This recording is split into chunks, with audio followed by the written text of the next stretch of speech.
Good morning, everybody. It's Brooke with Mrs. Cog Hill Farm, and today's kind of a sad day. Why? Because our newest little buckling, Capri Sun, is going to his new home. But we have to be prepared for situations like this because we can't possibly keep them all. And he's going to a wonderful home, and that is Big Family Small Farm. And they also have, Angie has a channel called Big Family Matters. So we know he'll be taken care of, and we also will get to see him as he grows up. And maybe he'll even turn out like Joe and have, you know, an udder that produces milk. Who knows? But speaking of puppy, here's Jason. So I was just about to explain the situation with the puppy. And what is the situation with little Junebug, as I call her, is that we've done everything we know to do to try to find her home. Try to find an owner.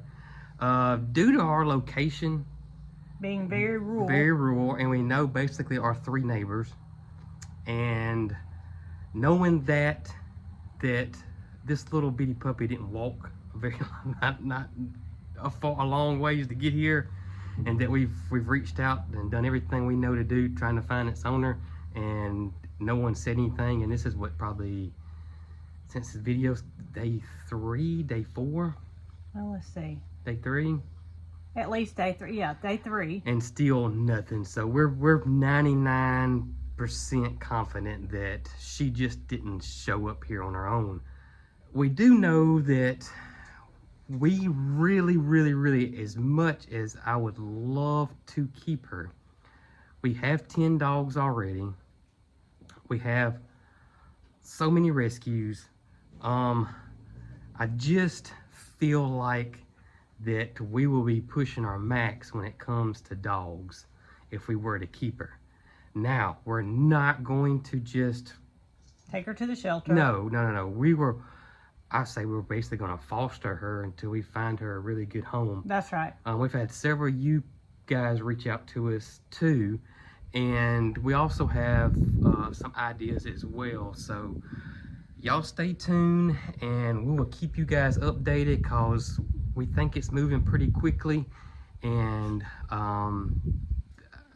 as soon as we know what the next step's going to be, we will let you guys know. Exactly. And hope you guys understand that we just can't take in another dog.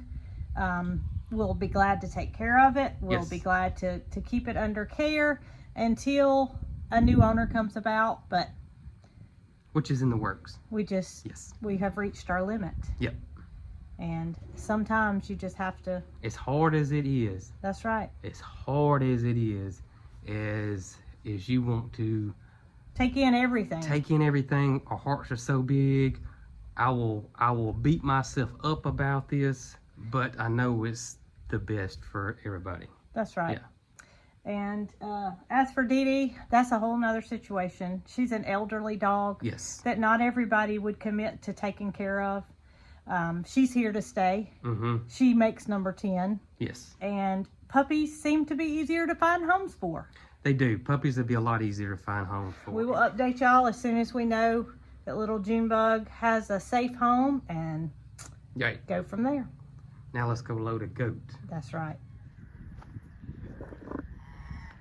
All right, buddy. Today's the day. You're going to go to your new home, but you'll have lots of love, and you'll be well taken care of. And there's not much more that we could ask. Y'all can see he's pretty big. He was born around the 1st of May, so he's about 3.5 months, and he's approaching being able to breed our does that go in heat on a yearly basis, year-round basis, I should say. Meaning Bo Peep, she's a Nigerian dwarf, and Bootsy, I don't know where she is, but we don't want that to happen. If it was the other way around and he was a Nigerian buckling, we wouldn't worry about him breeding a Nubian doe. But it wouldn't be healthy for our Nigerian does, Bo Peep or Bootsy, to become pregnant by this little guy. Their birth, labor would be difficult, possibly, and we don't want to take that chance. So off to his new home, and that is Big Family Small Farm.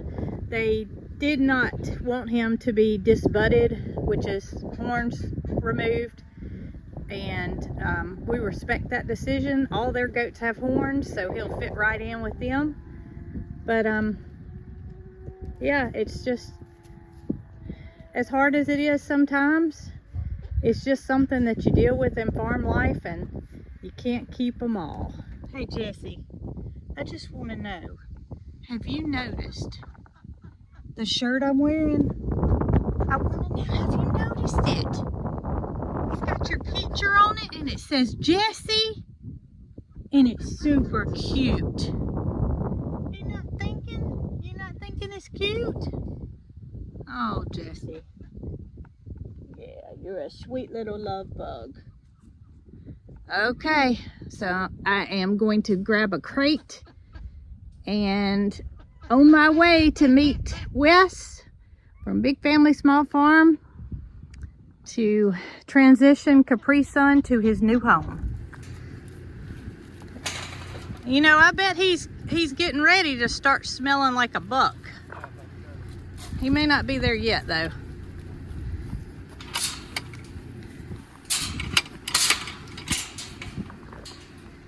All right, buddy.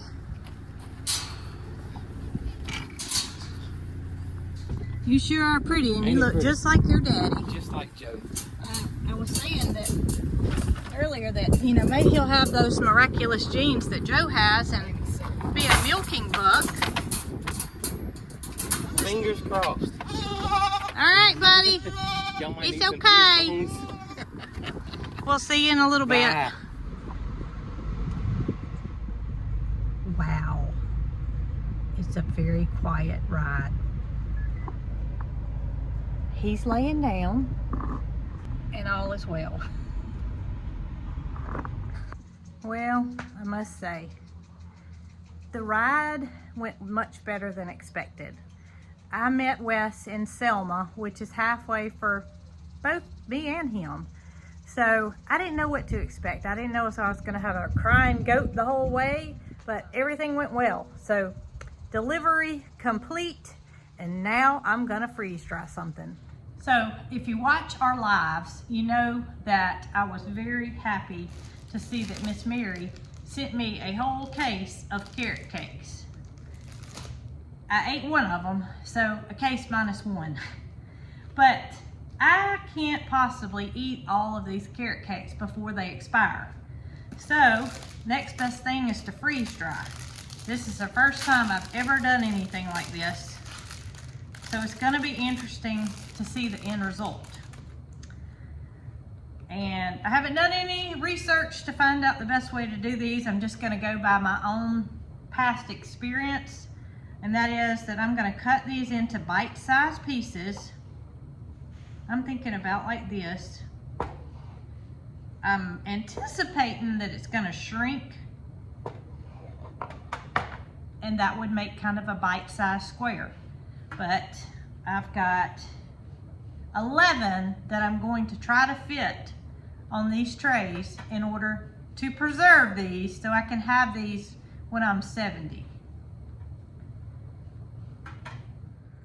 All right, so I've got 11 packages of carrot cakes, snack size, placed on my freezer dryer trays.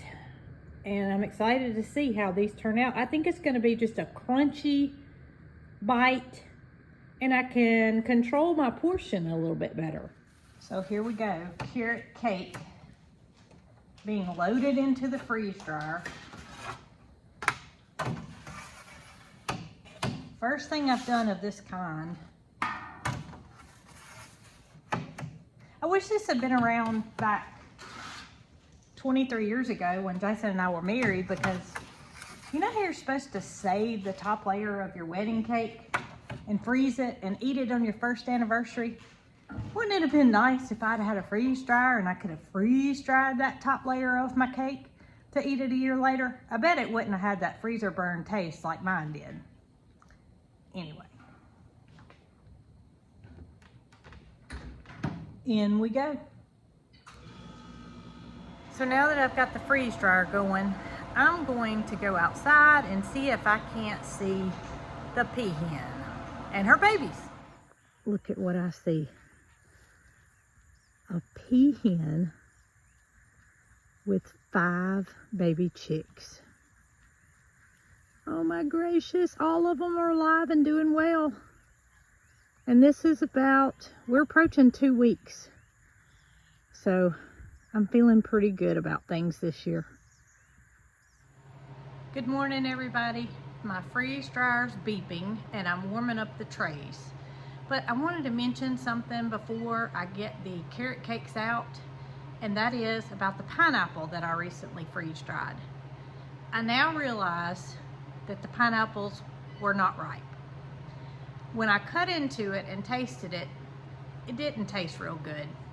But I bought the pineapples to freeze dry, and I couldn't put it back together after I cut it and realized that it wasn't what I needed to freeze dry. So I went ahead and did it, and I think that I will use these for smoothies and some other things because they're not going to go to waste. They just weren't the consistency to be freeze dried for snacks. So I'm going to do a retake, and see if I can't make the pineapple turn out to where I can actually eat it as a snack.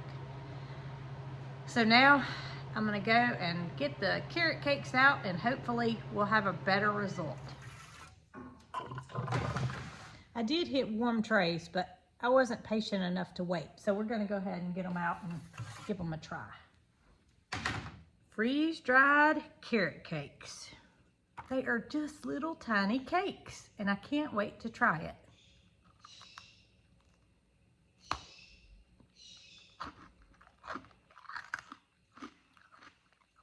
It's real crunchy.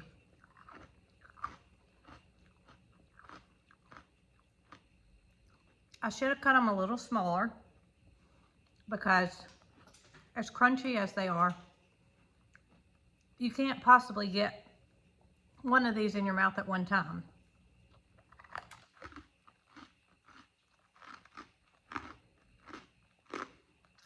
Can y'all hear that? They are super crunchy. Listen.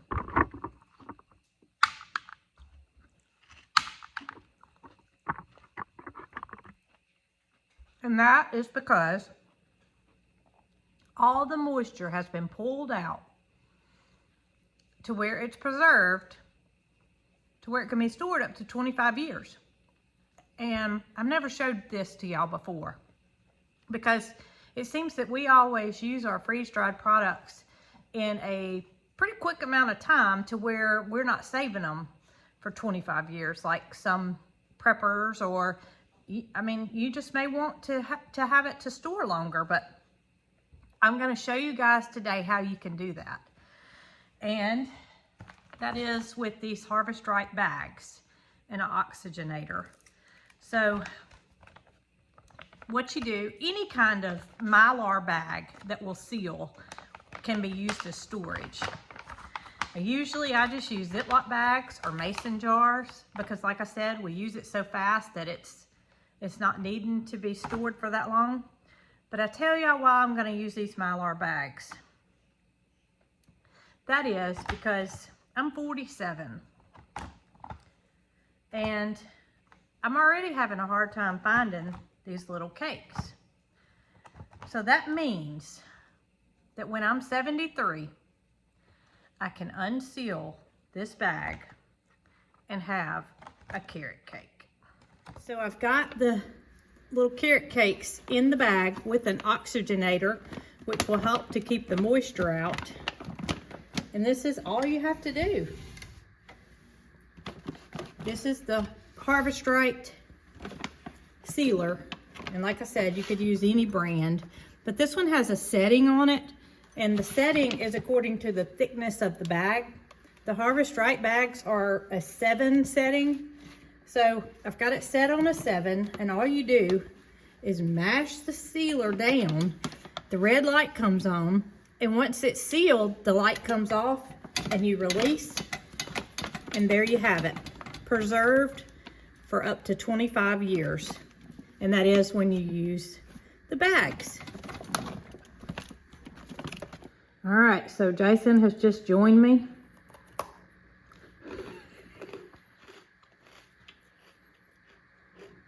It's like a coffee biscuit. You think? You know what I'm talking about? Yeah, That would be great with coffee. it would be great You with would coffee. dip it in the coffee, and the coffee would soak inside of it. Now you're talking. Now I'm thinking about making some coffee. Can I make a pot of Cog Hill coffee and we can have one? Sure. I didn't put but one bag, one tray in bags. So we can keep these in Ziploc bags because you know what's going to happen. Those are good. We're going to eat these pretty quick. It's like a cookie. It's way harder than what I imagined. When I first bit down on it, my eyes got really big because I was expecting it to not be so hard. That's going to be awesome with coffee. I'm not going to lie. You're not going to lie. I need Please don't lie to us, I need a Jason. shirt that says I'm not going to lie. You sure do. 'Cause now you're going to eat them all before This is you my get your last one. coffee. This is my last Okay. one. So it's a win for a carrot cake. This is great. This makes me want to do some other cakes. Okay. I think it's safe to say that carrot cake was a success. So if you've been on the fence about freeze drying something sweet, such as a cake, just do it. Just do it, and you'll enjoy it as much as we are. Jason, just think if we did a pound cake and had it to dip in coffee or... That's what I'm saying. We could do anything. Uh-oh. We're in trouble. Like blueberry muffins. Yeah. So if you guys are interested in one of the Harvest Right freeze dryers, the link is below. And be sure to like, subscribe, and comment. We appreciate it, and y'all be good.